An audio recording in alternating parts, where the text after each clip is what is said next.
Bella's heart sank as she finished reading Nana's message. "See this boyu doing shakara?" Nana had written, a dismissive tone coloring her words. "If I don't pamper him, he will spoil things for me this night." A wave of anger washed over Bella. She couldn't believe Nana's audacity. How could he reject her so coldly? Determined to set things straight, Bella fired back a message of her own. "What? Who says you are a sex worker? God forbid. My man can never be a sex worker." She paused, rereading her words. They felt inadequate, unable to fully capture the depth of her feelings. But she pressed on, adding, "We did nothing wrong, my love. We only expressed our first-sight love in action." Meanwhile, miles away, Nana's face broke into a wide smile as he received Bella's message. With a playful glint in his eyes, he quickly typed a response. "Really? I am your man? Do you love me?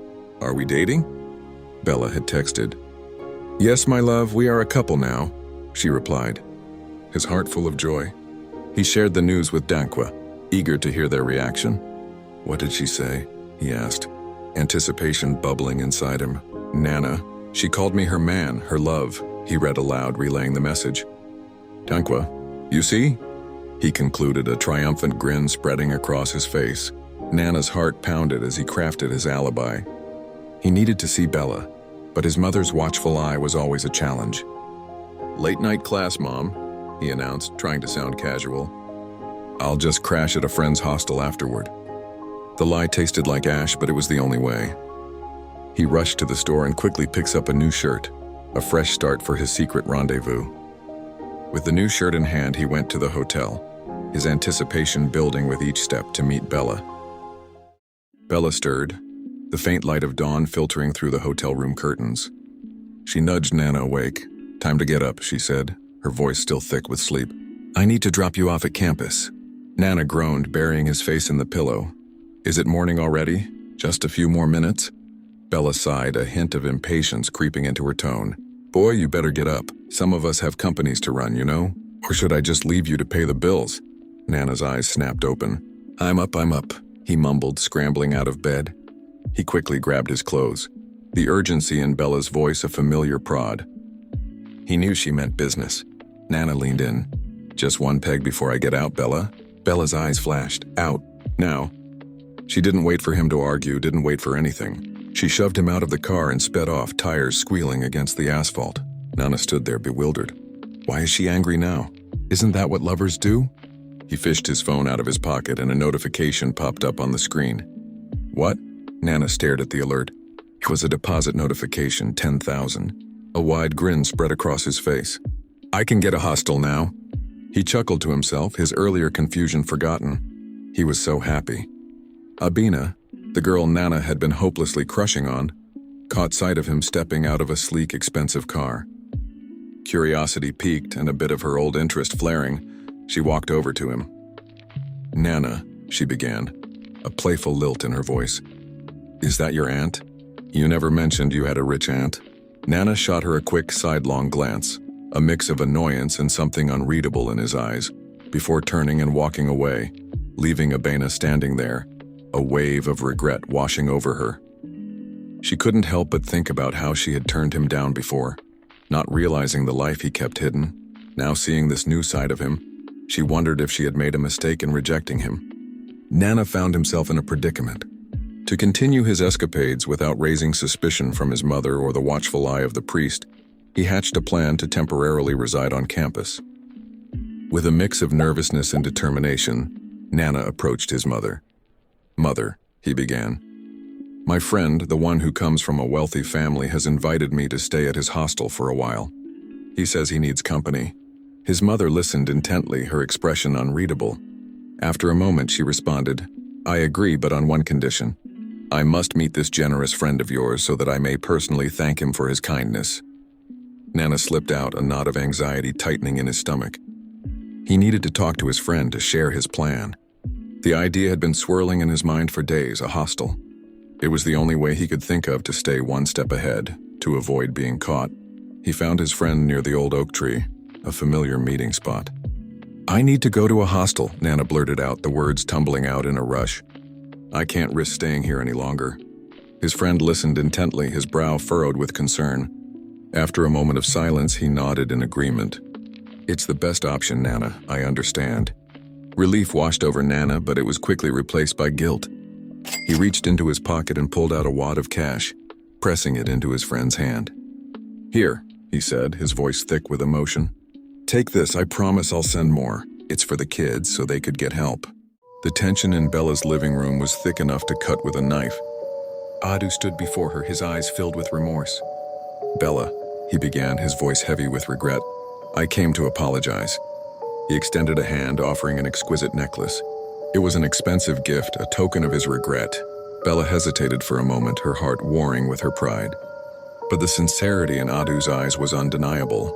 She accepted the gift, a silent truce passing between them. "Bella," Adu continued, a hint of vulnerability in his voice, "you know I am an African man. Please don't get so worked up when you see me with other women. It's you I will marry." Bella's gaze was a piercing arrow aimed directly at him, holding him accountable for his actions. Without uttering a word, she pivoted sharply and retreated to the bedroom, each step a silent declaration of her wounded pride. "Bella, Bella, come here," Adu's voice echoed, laced with a desperate plea. Reluctantly, she retraced her steps, her heart a battleground of forgiveness and resentment. "I just forgave you for cheating on me," she began, her voice trembling with suppressed emotion. "And all you can say is this?" Adu's response was a mere whimper, a hollow echo of remorse. "Okay, fine, I'm sorry." The words hung in the air, devoid of sincerity, incapable of mending the deep fissure in their relationship. Bella turned away, leaving him alone in the living room, a space now tainted with betrayal. He sank onto the couch, a pathetic figure wallowing in his shame or perhaps in his utter lack of it. His posture was a testament to his audacity, a brazen display of indifference that belied the gravity of his transgression. The early morning sun had barely peeked over the horizon when Mami Ya reached for her phone. Her son Nana was on her mind. He had been away at school, navigating the challenges of campus life. With a mix of maternal concern and pride, she dialed his number. "Nana, my son, how is school?" she asked, her voice filled with warmth. "I wanted to share some good news. I've gotten a job as a cook. A friend recommended me, and it feels like a new chapter. Son, do you need any money? I can send you something, even if it's just a little for airtime." There was a brief pause before Nana responded, his voice clear and reassuring. "No, Mommy, I'm fine." The phone buzzed, lighting up the room with a cold glow. A message popped up. "I will even send you some cash so you can buy more of your drugs." On the other end, Mama Ya clutched her phone tightly, her voice trembling as she replied, "Thank you, my son. I am very happy I have found this job. I know I can support the people. Please study hard for Mummy." A glimmer of hope flickered in her eyes, a fragile promise of a better future. But just as quickly as it appeared, the call was abruptly cut short, leaving her in silence, the weight of her reality crashing down once more. The scene was heavy, a stark reminder of the desperation and sacrifice that painted her life. Bella sat in a business meeting at a bar when she received multiple calls from Nana. Excusing herself, Bella answered the call. "Bella, will you please refrain from calling me at this hour?" "Nana, I apologize, my love. I simply wanted to know if we'll be seeing each other tonight." "Bella, listen carefully. I will contact you when I wish to. Now please end this conversation. This boy is truly testing my patience." She returned to her client and offered her apologies. In the confines of her car, Bella vented her frustration at Nana. "Bella, I have cautioned you repeatedly against calling me." "Nana, I never consented to that arrangement, Bella. I believe I should be permitted to reach out when I miss you. You occupy my thoughts constantly. I am your partner, am I not? Why should I not be able to call you whenever I desire?" "Bella, listen, you are merely a boy. You are not my partner. In this dynamic, who truly embodies the role of a man? I cover your expenses, provide your clothing, and ensure your sustenance. What masculine contributions do you offer beyond our physical relationship?" Nana, incensed, exited the vehicle. Bella attempted to call him back, but he refused to return. Nana, feeling hurt and belittled by Bella's words, retreated to his own thoughts. He pondered the nature of their relationship and the dynamics at play. Was he truly just a boy in Bella's eyes, devoid of any meaningful contribution beyond physical intimacy? As Bella tried to reach out to Nana, he grappled with conflicting feelings of love and wounded pride. He questioned his role in their connection, and whether he was content with being reduced to a mere recipient of material provisions. The clash of expectations and perceptions between Bella and Nana highlighted deeper issues of communication and understanding within their relationship. Despite the tension and unresolved conflict, both Bella and Nana found themselves at a crossroads, each contemplating the next steps in their intricate dance of emotions and expectations. The unresolved nature of their disagreement left a lingering sense of unease, signaling the need for honest conversations and introspection to navigate the complexities of their bond. Bella arranged a hotel meeting. Nana felt disrespected by Bella. Bella asked why Nana was there. Nana felt disrespected again. They argued. Bella left. Bella refrained from contacting Nana. Nana didn't reach out either. Bella finally called Nana. They met at a hotel. Nana questioned why they always met there. Bella redirected the conversation. Nana felt unappreciated. Bella apologized. Nana questioned their relationship. Bella explained her situation. Nana questioned her love. Bella reassured him. They embraced, kissed, and made love.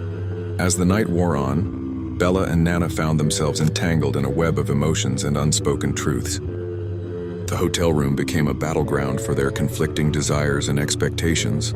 Bella, usually composed and assertive, felt a sense of vulnerability creeping in as Nana's piercing gaze challenged her defenses. Nana, on the other hand, grappled with a mix of resentment and longing, torn between his pride and his deep-seated affection for Bella. The air crackled with tension as they navigated the minefield of their relationship, each step fraught with uncertainty and unspoken regrets. In the dimly lit room, their silhouettes danced a delicate tango of passion and pain. Words hung heavy in the air, unspoken fears and unmet needs casting a shadow over their intimacy. Bella's touch was both a balm and a weapon, soothing Nana's wounded ego while stoking the flames of their unresolved conflicts. As they lay intertwined in the aftermath of their physical union, a fragile peace settled between them, a temporary truce in the ongoing battle of wills and hearts.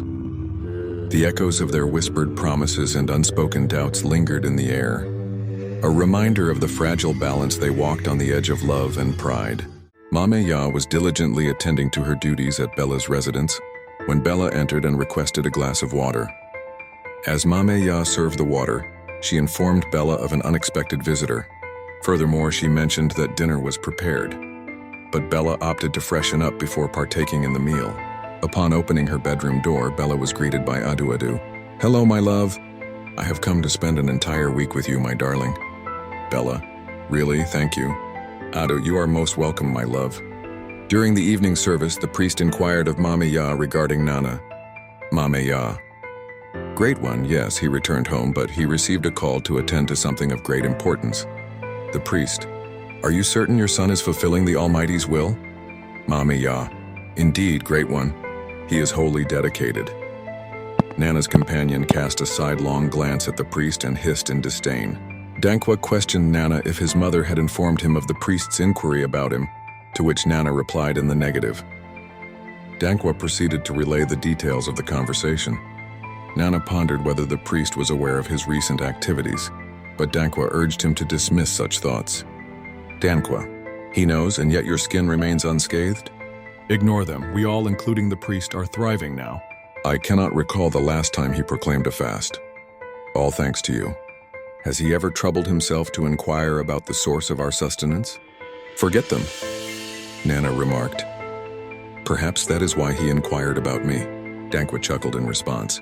One day, Mame Ya inadvertently left her medication at home. She promptly called Nana to retrieve it for her. Nana delivered the medicine, and Mame Ya invited him to accompany her inside to greet her superior.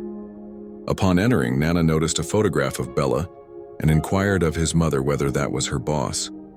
Mame Ya affirmed, and a wave of anxiety washed over Nana. If his mother were to discover his connection with her employer, he would be in grave trouble. His mother would certainly disapprove.